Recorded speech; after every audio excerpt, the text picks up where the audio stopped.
I'm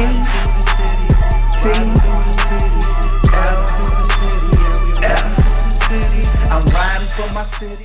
What up, Laker Nation? It's your boy DTLF, and today I'm bringing you guys another video: NBA Post Summer League 2017 Rookie Power Rankings.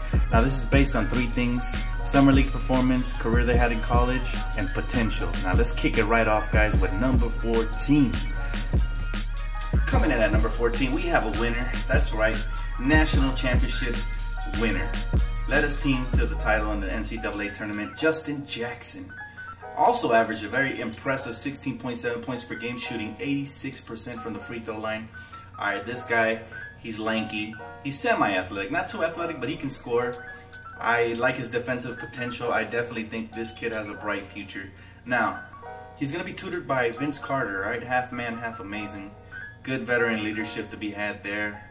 So he should have all the opportunities to succeed in Sacramento. So he's my number 14 on the list. All right, at number 13, we got the super athletic 19th overall pick by the Atlanta Hawks out of Wake Forest, John Collins. All right, averaged 15.4 points per game with 9 rebounds. Super athletic, explosive guy. In the pick and roll, he's going to be lethal. He's going to have a lot of opportunities to shine in Atlanta. And honestly, I believe he's the most athletic power forward they've had since Josh Smith. So that's a good thing for the Hawks, since they're kind of thin in the front line. You know, they're kind of in a rebuild. They just traded away Dwight Howard, so this kid's going to have a lot of opportunity to shine. Excited to see what this kid, John Collins, can do for Atlanta. He can jump out of the building. All right, guys? So keep a close eye on this kid right here. Atlanta Hawks fans should be very hyped, very, very hyped. ATL, stand up. At number 12, we have a tweener. That's right, ladies and gentlemen. This guy slipped through the draft because he is a tweener. 6'5", Caleb Swanigan out of Purdue. All right. He's only 6'5" and he plays the power forward position. That's the problem. That's the only reason he slipped through the cracks and became a Portland Trailblazer at 26. Other than that, with his skill set, he could have been a lottery pick had he been 6'9", 6'10". He's got a lot of talent. Portland might have got themselves a real good player right here at 26. He averaged 16 points per game, 10.6 rebounds. In limited minutes, I believe he only logged in like 25 minutes per game. So I can't wait to see what he does in the league. You know, when he's averaging 30 minutes a game. This rookie right here, if he continues to get his body in shape and he continues to be able to spread the court and run the floor, he's going to be good for Portland. They needed a power forward bad. So moving on. Number 11. Okay, the reason this guy kind of slipped in my list a little bit, all right, because he was drafted a little bit earlier by Orlando. He was drafted 6th by Orlando, overall pick. And he averaged 10 points, 8 rebounds, okay, and 1.7 blocks. But he's still on my list because his defensive potential is insane. Also offensively, he's still very raw, but his ceiling is probably Brandon Ingram. And that's not bad at all because he's a little bit taller than Ingram, and I believe he's a little bit more athletic. But defensively is where he impressed me in the Summer League, so he made the list. Coming in at number 10, all right, this guy didn't play due to injury, so he got a DNP for most of, I believe for all of Summer League, if I'm not mistaken. All right, I didn't get to see him play, but in Kentucky, he was a killer. All right, this guy is a sniper. He can score from anywhere on the floor. All right, he could take it to the rack, super athletic. Alright, one of my favorite players in college in Kentucky. They went far in the tournament. Unfortunately, they didn't, they got eliminated. But I really like this guy, and I think his game will translate to the next level easily, especially with his scoring abilities. Moving on. At number 9, we got the steal of the draft, ladies and gentlemen. I got to tell you, he was the MVP of the Summer League final with Lonzo Ball out. He just took over. Kuzma. Alright, this guy, 21.9 points per game, basically 22. Alright, and he also averaged 6 rebounds. Very versatile player. He showed he can rebound, defend, run the floor, spread the court. What can this kid not do? He could even pass. Great IQ for the game. Alright, and he showed he could take over games when necessary. Of course, it's just Summer League, so I'm not going to jump too far ahead, but I guarantee you, 10 to 15 teams that passed on him, or 20 teams that passed on him, whoever passed on him, they're probably kicking themselves in the head right now. How can he have slipped all the way to 27 to my Lakers? So Laker Nation, stand up. We should be excited because Kuzma, he's knocking on the door. And if Julius Randle's not on his toes this season, watch out because you're going to get replaced, bruh. Yo, Kyle Kuzma is ready. All right, and I think his game translates beautifully to the next level. I think he's exactly the prototypical power forward for the NBA. All right, coming in at number 8, before I get carried away, guys, out of Louisville, 6'3". All right, tough, grimy player. Love these kind of players. Donovan Mitchell led the league in the summer league in scoring 28 points per game with 4 steals. All right, and he's just an all-around kind of player. Super athletic, can score, he can shoot. All right, he can defend probably with the best of them. He reminded me a lot of one of the best defenders, guard defenders in the league, Patrick Beverley. All right, he has that kind of tenacity. I am excited for Donovan Mitchell, and the doors opened up because Gordon Hayward went to the Boston Celtics, so he's gonna have a lot of opportunity there. I can see a backcourt of him and Dante Exum, who I still believe has a lot of potential there for the Utah Jazz. That would be a sick backcourt to watch. Defensively, he's second to none. Offensively, he's right there, guys. He led the summer league in scoring, and he only played about 2 to 3 games in Las Vegas, but man, he was really nice. Coming in at number 7, this guy right here, not a big fan of, but I'm putting him on the list basically because he can do the things he can do really well. Jayson Tatum, all right, he averaged 17 points per game, 8 rebounds in summer league. Very impressive guy. He's exactly a Paul Pierce clone. He reminds me a lot of Paul Pierce, or like a Carmelo Anthony-esque guy. So he's perfect for Boston. The reason he slipped down in my list, even though he was drafted number 3, you know, he's well worth the number 3 pick, but the reason he slipped down on my list is because he's behind Gordon Hayward now. So that team is stacked. Coming in at number 6, yes, we got De'Aaron Fox out of Kentucky. This guy right here, super quick, probably the fastest player in the draft. Very defensive minded, all right? A lot of people wanted the Lakers to take this guy. I wasn't one of them because I knew exactly who we were gonna take, but enough Alonzo. Let's go with De'Aaron Fox.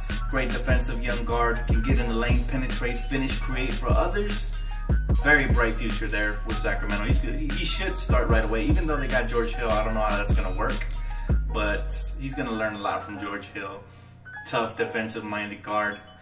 All right, he could take it to the rack. Super explosive, athletic. I don't think we saw even one half of what he can do in Kentucky, because Kentucky tends to play within the system.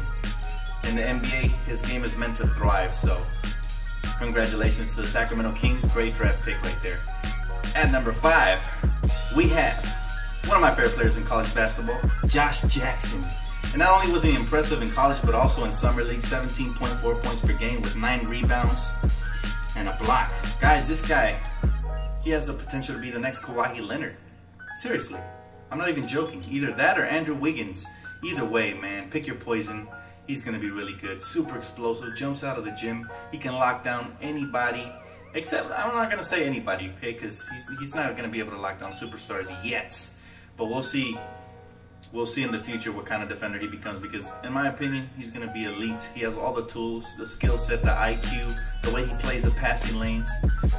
He can do it all. Perfect running mate for Devin Booker. Number 4. Now here's where it gets really interesting, guys. Another one of my favorite players, Dennis Smith Jr., all right? Jumps out of the gym. 17.3 points per game in summer league, 4 assists, 2 steals. Alright, this guy has Damian Lillard written all over him. He has Steve Francis written all over him. He has elite bouncing guard written all over him, alright? Get in the lane, super fast, super athletic. He can score. He made it look easy. Even his jump shot was wetter than I thought. Alright, Summer League opened my eyes to him even more. I wanted him to go to my second favorite team, the New York Knicks. Unfortunately, they passed for Frank Ntilikina. Hope that works out because the Dallas Mavericks got themselves a stud. Number 3, and here's where it gets really interesting, guys. Now, this is going to be a controversial pick. Some people might put him higher. I got him at number 3. The number 1 overall pick in this year's draft, Markelle Fultz. Markelle Fultz got injured in the Las Vegas Summer League, but before that, he played in Utah, and he looked amazing, averaging 16 points per game with 2 assists. And just the way he can create, you know, he reminds me a lot of Brandon Roy. One of those kind of guards.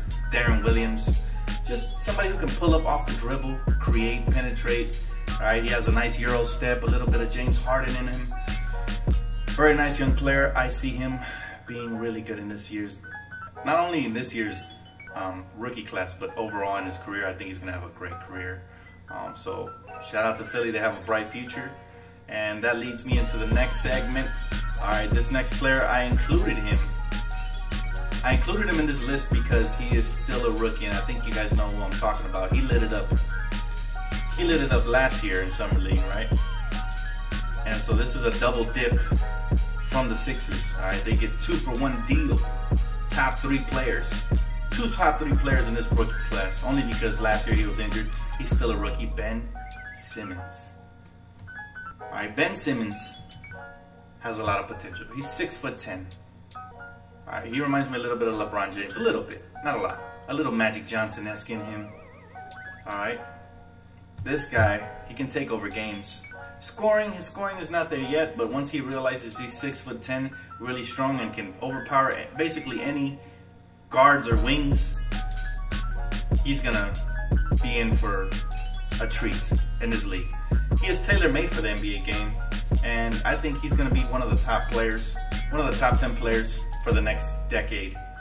All right, so we'll see what happens with Ben Simmons if he can stay healthy, though. That's the key, because Ben has been injured so far. First season he's been out. Hopefully, you know, the curse is over for Philadelphia. Hopefully, because they've been plagued with a lot of injuries, but they have a bright future with Markelle and Ben Simmons. But at number 1, guys, we have a transcendent player. That's right, we haven't seen a player like this in a long time.